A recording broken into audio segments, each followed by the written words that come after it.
Okay, welcome to day 2. Actually, had a movie to go to last night, and I ended up needing a tool. I needed a ball joint separator. The rubbers on my ball joints are in really good shape. The ball joints are in really good shape, so I didn't want to just use a pickle fork on them because you always destroy the rubbers on there, and at that point, well, you need a new ball joint. So I went and picked up this cheapy little ball joint separator here. It's an OEM brand. OEM Tools is the brand, from Canadian Tire. It's the closest place I could pick one up fast. And I don't know, I paid just a little under $55 for it with tax. So, and in reality, I used Canadian Tire points to pay for it entirely. Anyways, I've already pulled the other side off. Once I separate the ball joint, the A-arm drops right out of the way, and the strut gives more than enough play to get the axle out of the hub here. Once that's done, so I don't have to pull all that stuff off. It'll swing out of the way, and then we can get on to actually pulling the axles and pulling the diff. So right now, this is where I'm at. So this ball joint I haven't touched yet. I got to pull the cotter key here, pull this nut, and then use the separator. Now, a little tip is, when this thing separates, it's going to want to separate hard, and there's nothing that stops that A-arm from falling down. So see the A-arm falling down there? It'll snap out of there hard. So leave the nut on by, I would say at least a nut's worth of threads, because once it separates off the cone here, then it moves freely anyways. But leave a nut worth of threads on, or the nut on a full set of threads, while you do the separation. And one that'll prevent you from potentially the tool slipping or something and destroying your threads on your ball joint. But on top of that is, it'll catch that A-arm when it lets go. So that's what I'm going to do now. Try to get this to straighten out as best I can, because these things are always so mangled, and it makes it difficult pulling them through. Now, there are videos out there that people show, oh, I just throw an impact on it and run the nut out, and it shears off the cotter pin. I don't recommend doing that. I really wouldn't recommend doing that. It's going to cause you more headaches in the future, as you'll find out here. I had no choice. I ended up doing that because I broke the cotter pin trying to get it out on the other axle nut. And now I'm going to be in a nice fight once I get that axle out and up on the bench to get the remaining bits of that cotter pin out. And that's going to be a real pain in the butt, and I can't put another cotter pin in until I get the old bits out. So I don't recommend doing it. Don't do it if you can. If you can avoid it, just don't. Seems like a good idea, kind of, in the short term, but it's a really bad idea in the long term. These pins are just big enough for the holes in this bolt. So if you don't get these things nice and straight and work them and shit, then you end up having a hell of a time getting them out. This one's coming not too bad. There we go. All right, that's out of there. And if no, this is a 17. Yeah. Okay. We might not want to tighten it more. We might want to actually loosen it. Let's do it this way. There we go. All right. So there we go there. I'm going to leave that on a few threads. Now this you just kind of shove this in between the boot and the A-arm. I'm going to do it from the back side, I guess. And just try to make sure you're not pinching that boot while you do this. Make sure you're getting in underneath it nicely, just like that. And then this finger goes up against the bolt head nut, so we leave the nut on, and you just tighten up this bolt on this side. All right, so I'll move the camera around here so you got a better vantage point. Let's see if this is gonna work out. All right, something similar to that right there. And then I'm just gonna spin on that bolt here, right here. And basically I'm just gonna push down on this end and push this end up and separate that ball joint out of that knuckle. I need to go grab the right size wrench for that. So the bolt size on this particular tool is a 24 mil.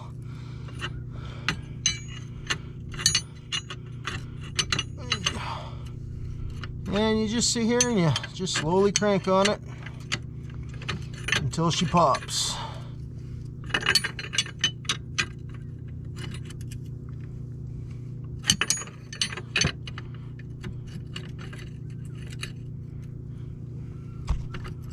Oh, hit the camera, sorry.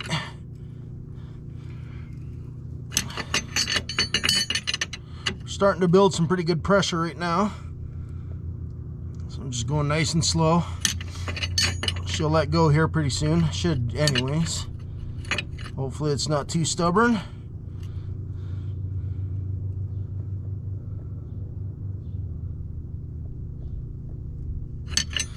Well, that's taking a fair bit of pressure right now.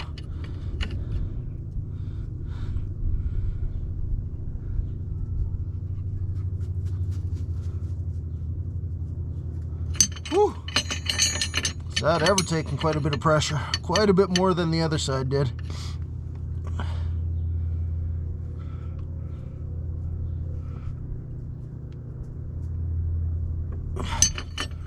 Whoa.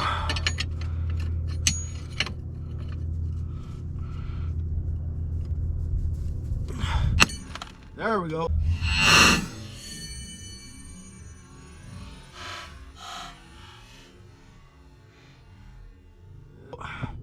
She let go finally, but that's why we leave the nut on. So otherwise, that A-arm could have went for a ride. And keep yourself out of the way. All right, let me get down here. All right. Whew. Move the camera just a bit here. All right, should be able to still see that, I hope. Just finish backing off this nut and washer. There we go. Where's that washer? All right, so castle nut and washer. And now the A-arm will fall down out of the way with all this mud. There, it falls right out of the way. All right. And while I'm here, let's just check these bushings. The bushings on the other side were still good. These ones still seem good and tight.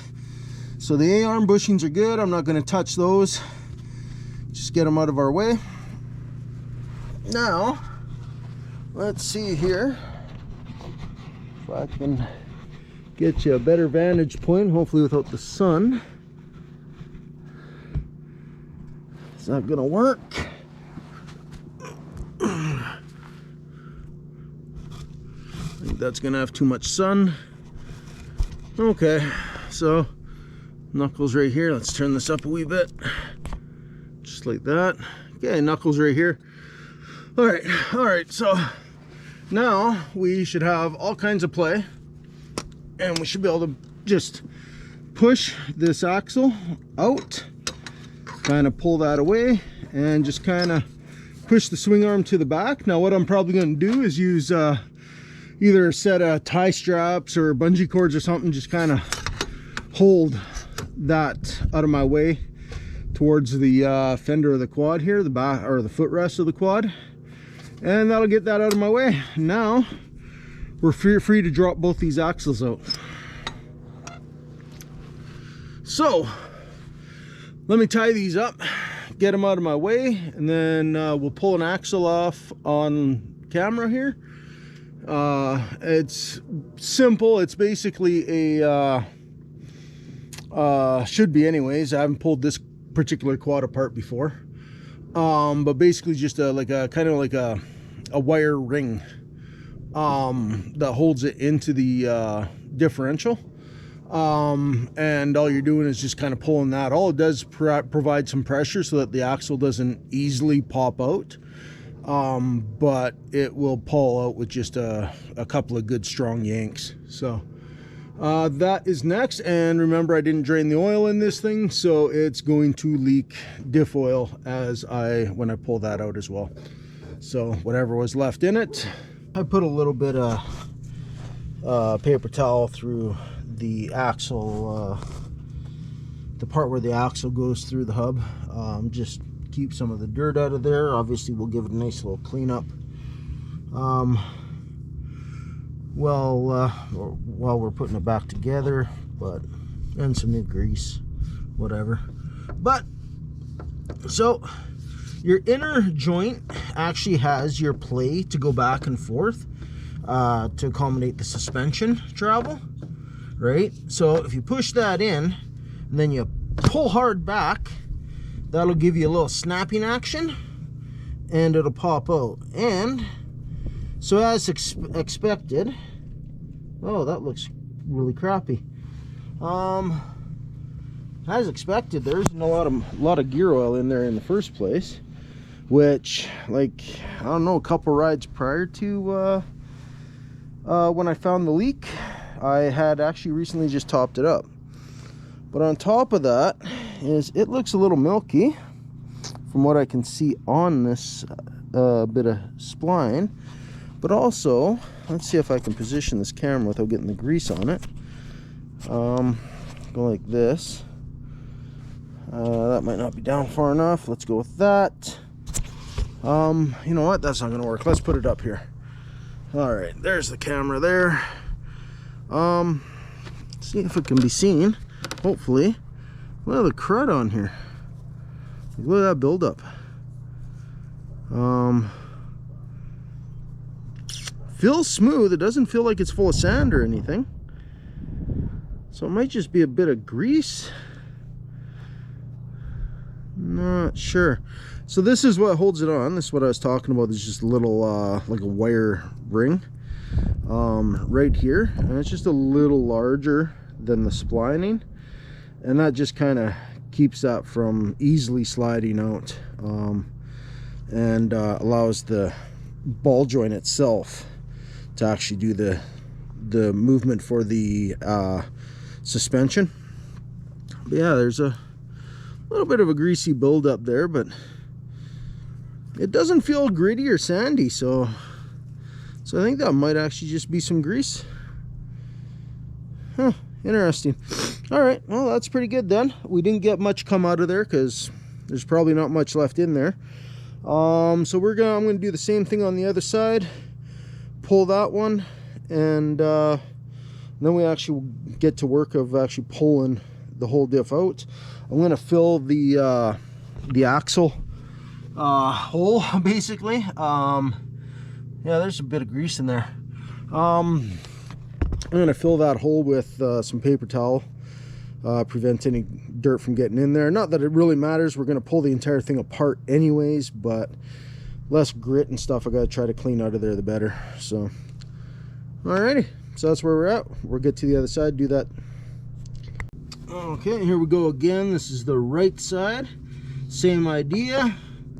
We're just gonna, sounds interesting. Just gonna push that ball joint in, give her a hard snap out. this one's a little harder than the other side. There we go. Okay, and that is it. We are out. As you can see, there's a bit of a difference between the left and right axles on the inside. This one is just a basic output spline. The other one actually does something in the diff. I'm not 100% sure what, but does something. Also, you can see that this input hole, or output hole, I guess, is quite a bit smaller as well. So this one just has the spline coming out. The other side actually has a larger, almost looks like a tone ring. Like I said, I'm not 100% sure what it does. We'll find out as we dig into it, but no leak in oil, so we were obviously probably low. So, which, by the way, it was leaking on the input. Makes sense. So, all right. So now, put this up and away.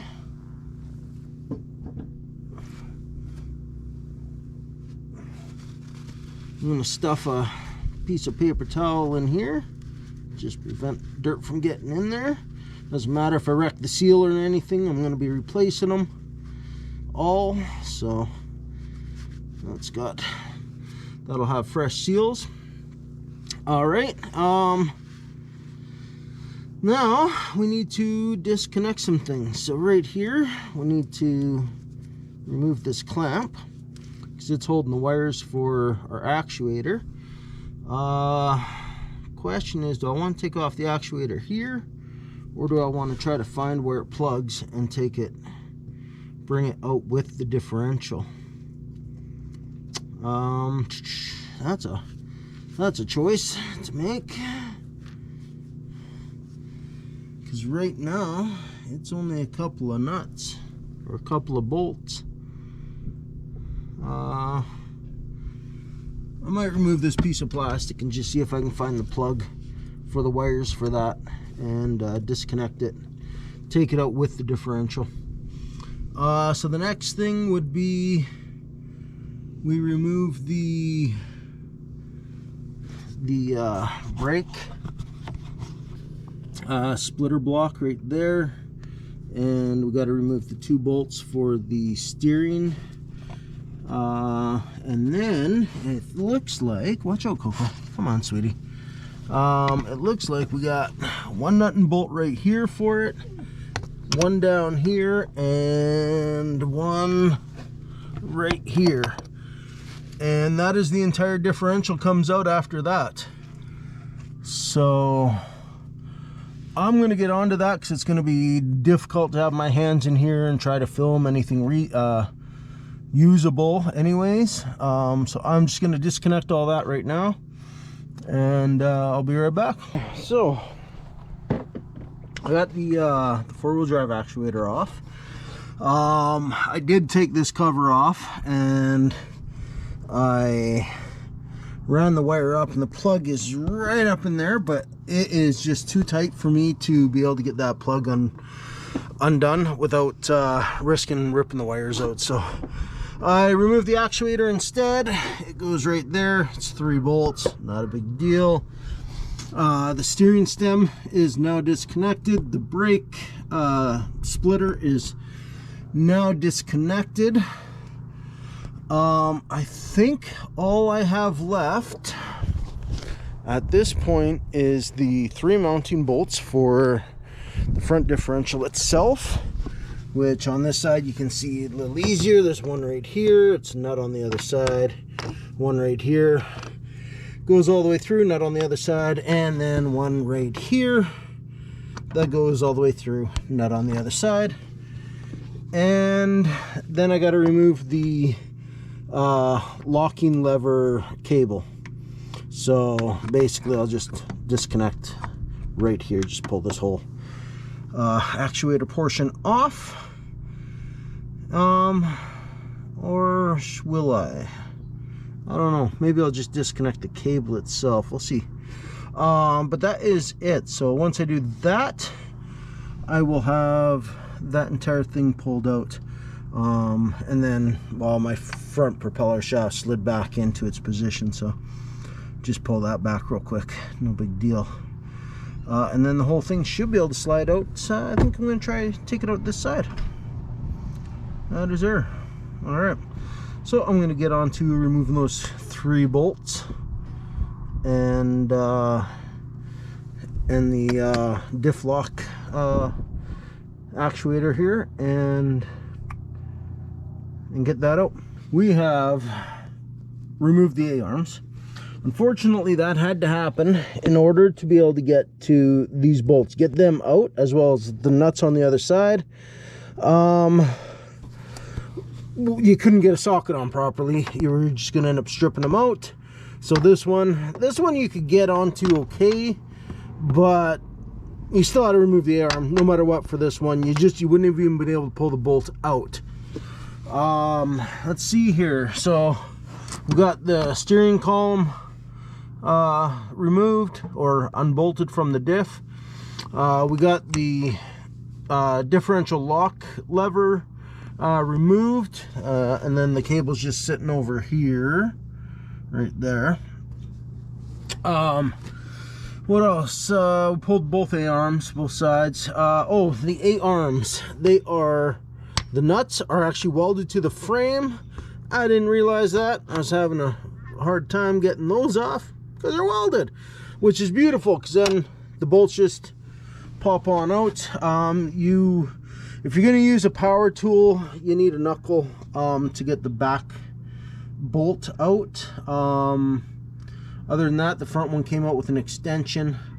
This one here, they actually cut a little bit off of the collar of the bolt so that it would fit past this little section right here, kind of right here, pulling it out. But that worked great. All you had to do is line that up. That was awesome. So basically at this point I am ready to just pull that entire differential out.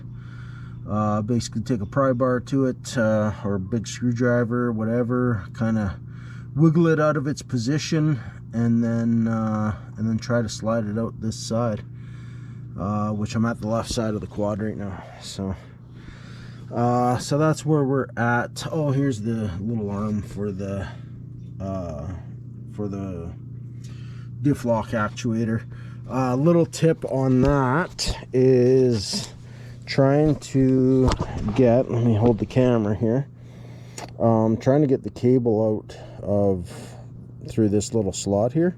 I kept trying, you know, like this is the part that's visible, and I tried everything. What actually worked best was just spinning it around, and it basically just popped right off the cable. So yeah, just don't fight with that too much. Just spin it around the opposite direction, and it should come off pretty good. And that is about it. So I can't think of any other tips and tricks.